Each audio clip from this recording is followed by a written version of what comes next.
ज़ाइलानेज़ का क्या, सबसे पहले इसका भी हमने फंक्शन डिस्कस करना है। वो क्या है कि इसने बीटा 1,4 ग्लाइकोसिटिक बॉन्ड को जो है वो ब्रेक करना है, और ये ब्रेक करके ज़ाइलान में जो है वो उसको कन्वर्ट कर देती है, ठीक है। और फिर ज़ाइलान जो है वो कन्वर्ट कर दिया जाता है ज़ाइलोज़ के अंदर, यानी कि इसमें मुख्तलिफ जो है वो एंजाइम्स इस्तेमाल होते हैं, और उसके बाद वो ज़ाइलोज़ के अंदर आ जाता है, ठीक है। उसके बाद एक ग्रुप ज़ाइलानोलिटिक एंजाइम का एक ग्रुप है, ठीक है। मतलब कुछ हेट्रो, मतलब जो क्या करते हैं, कुछ ऐसे ग्रुप्स हैं ज़ाइलेज़ के, वो क्या करते हैं जो कि हेट्रोपोलिसैकेराइड्स को मोनोपोलिसैकेराइड्स के अंदर जो है वो कन्वर्ट कर देते हैं, ठीक है। इसके बाद जो है इसकी मुख्तलिफ टाइप्स हैं, ठीक है, वो आगे लिखी हुई हैं सारी के। एक्सो होते हैं, कुछ एक्सो होते हैं, कुछ एंडो होते हैं, कुछ ज़ाइलान्स होते हैं, ये सारी इसकी जो है वो टाइप्स हैं।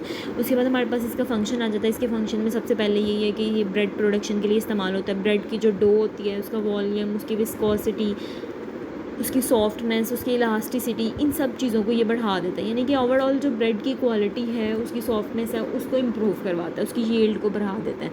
उसके अलावा जो शुगर लेवल होता है ब्रेड के अंदर या कोई भी बियर वगैरह के अंदर, हर चीज़ के अंदर जो शुगर लेवल है उसको मेंटेन करने के लिए भी हम ज़ाइलोन को जो है वो ये इस्तेमाल करते हैं। अब हम इसको एनिमल, अगर हम अरेबिनोज़ाइलोन, ये भी एक ज़ाइलानेज़ एंजाइम है, उसी की एक टाइप है अरेबिनोज़ाइलान। ये हम एनिमल फीड के अंदर डालते हैं ताकि एनिमल्स की जो डाइजेस्टिबिलिटी है, फूड की डाइजेस्टिबिलिटी, वो बढ़ाई जा सके, उसमें न्यूट्रिशनल वैल्यू को इम्प्रूव करवा देते हैं। इसके अलावा एक होते हैं एक्सोजीनस ज़ाइलानेज़, वो हम बर्ड फीड के अंदर, यानी कि जो परिंदों को खाना देते हैं उसके अंदर हम जो है वो डालते हैं, और वो क्या करते हैं, वो फाइबर कंटेंट को बहुत ज़्यादा बढ़ा देता है। इसके अलावा ये बियर प्रोडक्शन जब की जाती है उधर भी ये इस्तेमाल किया जाता है, उसकी विस्कोसिटी और उसकी उसको क्लेरिफाई करने के लिए, उसकी क्लैरिटी के लिए जो है वो इस्तेमाल किया जाता है। अब इसके भी मुख्तलिफ सोर्सेज हैं हमारे पास। इसके सोर्सेज क्या हैं वो भी लिखे हुए हैं। क्लॉस्ट्रीडियम की कुछ स्पीशीज़ हैं, स्ट्रेप्टोमाइसिस की हैं, ये सारी जो हैं ये सोर्सेज हैं ज़ाइलानेसिस के। इससे नेक्स्ट आ जाता है हमारे पास अल्फ़ा अमाइलेज़। अल्फ़ा अमाइलेज़ क्या है हमारे पास कि एक मेंबर है एंडो अमाइलेज़ ग्रुप का, ठीक है, यानी कि उसके अंदर मुख्तलिफ जो है वो एंजाइम्स भी आ जाते हैं। इसका दूसरा नाम होता है स्टार्च कन्वर्टिंग एंजाइम्स, ठीक है, यानी कि इसने स्टार्च को कन्वर्ट कर देना होता है किसी दूसरी चीज़ के अंदर। अब ये बेसिकली क्या करते हैं, ये हाइड्रोलाइज करते हैं अल्फ़ा 1,4 ग्लाइकोसिटिक बॉन्ड्स को, किसी भी पॉलीसेकेराइड के ऊपर जाएंगे, वहाँ पे जो भी अल्फ़ा 1,4 ग्लाइकोसिटिक बॉन्ड्स होंगे उसको हाइड्रोलाइज कर देंगे, ठीक है, और उसको छोटे जो भी मोनोमर्स होंगे उसके अंदर कन्वर्ट कर देंगे, ठीक है। उसके बाद ये जो भी मतलब इंजाइम है, ठीक है, लिविंग ऑर्गेनिजम्स, ये हम मुख्तलिफ जगहों से ले सकते हैं। आर्किया है, फंजाई है, बैक्टीरिया, एनिमल, ये सारे जो हैं वो इसके सोर्सेज हैं, ठीक है। इसके अलावा इसके आ जाते हैं यूजेस। अगर हम इसके यूजेस को डिस्कस करें, इसकी यूजेस आ जाते हैं। इसकी यूजेस में सबसे पहले यही है कि हम जो है वो मुख्तलिफ जो फ्लोर जब बनाते हैं, फ्लोर यानी कि जो भी शुगर वगैरह है, फ्लोर है, मतलब ब्रेड की जो प्रिपरेशन है उसके अंदर इसको इस्तेमाल किया जाता है। दूसरे नंबर पे इसका जो मेन एक फंक्शन है अल्फ़ा अमाइलेज़ का, वो ये है कि जब हम ग्लूकोज या फ्रुक्टोज सिरप बनाते हैं, ठीक है, एक सिरप, किसी भी कैंडी जो प्रोडक्शन जब हो रही है, जो कैंडीज़ बनाई जाती हैं, टॉफ़ीज़ वगैरह, इसके अंदर जो भी स्वीटनेस होती है उसमें ग्लूकोज या फ्रुक्टोज जो सिरप होते हैं वो ऐड किए जाते हैं, तो उस सिरप को बनाने के लिए हम अल्फ़ा अमाइलेज़ को इस्तेमाल करते हैं, ठीक है। इसके अलावा इसका जो है ये भी एज अ क्लैरिफाइंग एजेंट के तौर पे भी इस्तेमाल किया जाता है, यानी कि जिस तरह से हम ऊपर जूस की अंदर क्लैरिफिकेशन ला रहे होते हैं, उसके ऊपर से जो भी झाग वगैरह वो ख़त्म कर रहे होते हैं, उधर ये भी इस्तेमाल किया जाता है, इसको भी कर सकते हैं। इसके अलावा ये एनिमल फीड के अंदर भी डाला जाता है मुख्तलिफ स्टेज के ऊपर, ताकि जो भी एनिमल फीड की मतलब जो एनिमल इन्हेंस करता है ये डाइजेस्टिबिलिटी को एनिमल फीड की। उसके बाद इसके सोर्सेज लिखे हुए हैं। सोर्सेज क्या हैं कि बैसिलस, यानी कि कुछ बैक्टीरिया की स्पीशीज़ के नाम लिखे हुए हैं जिसमें बैसिलस स्पीशीज़ आ जाती हैं ज़्यादातर, तो हम अल्फ़ा अमाइलेज़ को ज़्यादातर बैक्टीरिया से लेते हैं। उसके बाद हमारे पास आ जाता है ग्लूको अमाइलेज़। ग्लूको अमाइलेज़ क्या है, एक एक्सो अमाइलेज़, मतलब उसी की एक टाइप है ग्लूको अमाइलेज़, ठीक है। ये क्या है कि एक्सो अमाइलेज़ है कि ये क्लीव, इसने क्या करना होता है, इसने क्लीव करना होता है ग्लाइकोसिटिक बॉन्ड को ये तोड़ता है। अभी तक ऊपर जो हम पढ़े थे वो सारे पेप्टाइड बॉन्ड्स को तोड़ रहे थे, अब ये क्या करेगा, ये ग्लाइकोसिटिक बॉन्ड्स को तोड़ देगा स्टार्च के अंदर, ठीक है, और क्या करेगा, from the non reducing terminus of polysaccharide thus yielding D glucose, यानी कि उसको क्या करेगा, ग्लाइकोसिटिक बॉन्ड्स को तोड़ के उसके नॉन रिड्यूसिंग टर्मिनस को, मतलब उसको इन्हेंस करेगा, और डी ग्लूकोज जो है वो हमारे पास एट दी एंड बन जाएगा। इसके अलावा जो है वो ये इसका फंक्शन था, ये मुख्तलिफ लिविंग ऑर्गेनिज्म वगैरह के अंदर भी पाया जाता है।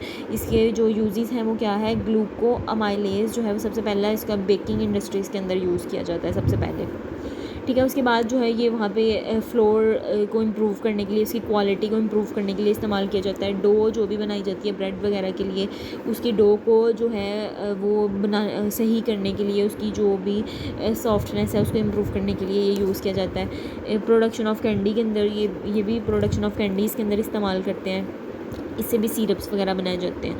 ठीक है। उसके बाद जो है ये हमारे पास इसके भी सोर्सेज आ जाते हैं। इसमें कुछ फंजाई के नाम लिखे हुए हैं, एस्परगिलोसिस नाइगर है, एस्परजिलस अवामोरी है, ये सारी जो हैं वो इसके सोर्सेज हैं।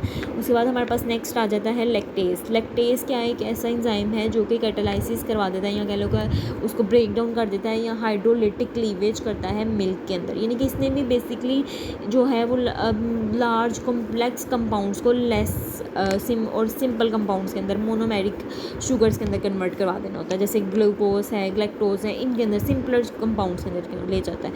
ठीक है। अब इसका जो यूज़ है मुख्तलिफ इंडस्ट्रीज़ में इसको इस्तेमाल किया जाता है। डेयरी इंडस्ट्री हो गई जैसे, ठीक है, उसके अंदर जो है मिल्क बेस्ड प्रोडक्ट्स जो भी बनाई जाती हैं वहाँ पर इसको इस्तेमाल करते हैं, उसकी डाइजेस्टिबिलिटी को बढ़ाने के लिए इस्तेमाल करते हैं।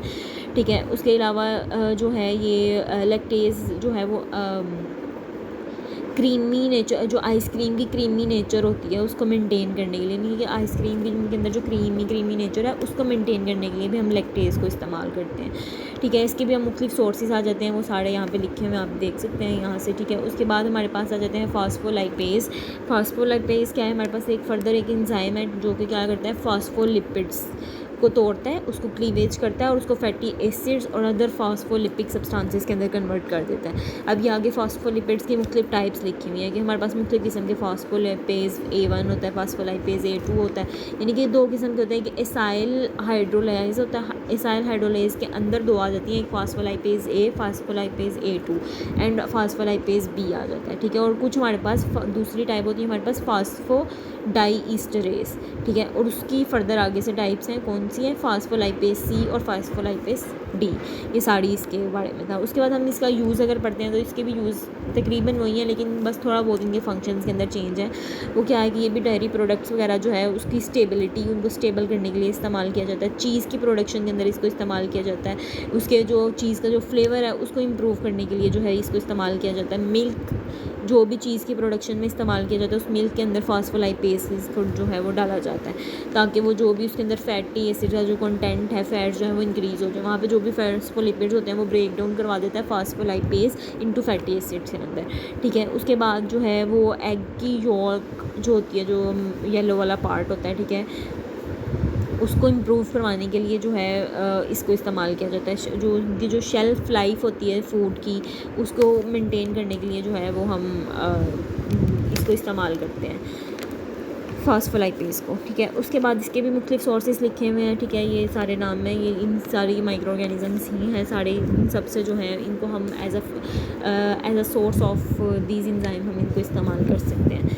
ठीक है। उसके बाद हमारे पास अगला आ जाता है लाइपेज। ठीक है। लाइपेज क्या है, इसने भी जो है वो क्लीवेज करवा देनी है फ़ैट की, ठीक है, और फैटी एसिड के अंदर चेंज कर देना और ग्लिसरॉल के अंदर एट दी एंड चेंज कर देना। लॉन्ग चेन जो है लाइपेजेस क्या है वो इन्वॉल्व होते हैं किसके अंदर, in the biosynthesis of long chain acyl glycerides की।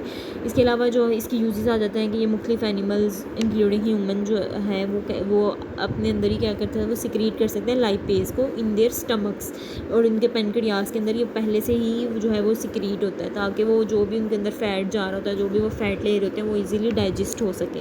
ठीक है। ये वहाँ पे इसका फंक्शन होता है ह्यूमंस के अंदर। इसके अलावा जो लाइपेज है वो हाइड्रोलाइज मिल्क फ़ैट, यानी कि जो मिल्क फ़ैट है उसको कम करने के लिए इस्तेमाल किया जाता है। ठीक है। ये सारी इन जगहों पे ये इस्तेमाल किया जा रहा होता है। इसके भी मुख्तलिफ सोर्सेज हैं। ठीक है। जैसे सूडोमोनास है, स्ट्रेप्टोकोकस है, स्टेफाइलोकोकस है, ये सारे जो हैं इसके सोर्सेज हैं। उसके बाद हमारे पास आ जाता है ग्लूकोऑक्सीडेज।